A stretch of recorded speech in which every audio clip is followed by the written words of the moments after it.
러시아의 우크라이나 침공 이후 금융시장이 요동치는 가운데 치솟은 원달러 환율은 고공행진을 이어가고 있습니다.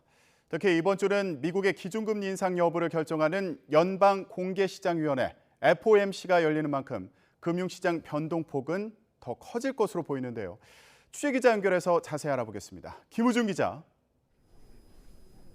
네, KB 국민은행에 나와 있습니다. 네, 증시부터 알아보겠습니다. 국내 증시는 오늘도 출발이 좋지 않다고요?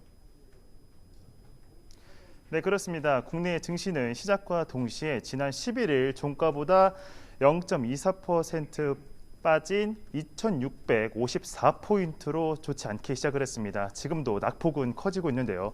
보시는 것처럼 코스피는 2,652포인트, 코스닥도 884로 하락을 면치 못하고 있습니다. 이 우크라이나전 사태가 좀처럼 진정되지 않는 가운데 국내 증시는 보시는 것처럼 좋지 않은 상황입니다. 반면 안전자산을 선호하는 심리는 커지고 있는데요. 대표적인 안전자산인 미국 달러가 강세를 보이면서 환율은 고공행진을 이어가고 있습니다. 지난 8일 1년 10개월 만에 1,230원을 돌파 원달러 환율은 오늘도 지난 11일보다 0.32% 오른 1,235원의 거래가 이루어지고 있습니다. 안전자산 선호 심화로 달러 강세의 속도가 붙으면서 외국인들의 순매도 역시 빨라지고 있는데요. 오늘도 코스피 시장에서 외국인 순매도세는 거셉니다. 그 결과 코스피 전체 시가총액 가운데 외국인이 보유한 주식은 비중은 작아지고 있습니다. 지난 11일 기준 코스피 전체 시총 2,091조 원 가운데 외국인이 보유한 주식은 모두 666조 원, 31%에 불과한데 이는 지난 2016년 2월 이후 6년 만에 최저치입니다. 환율 급등은 외국인 수급의 악재로 작용해 주가를 끌어내리고 다시 환율 급등을 부르는 악순환으로 이어질 가능성이 큽니다.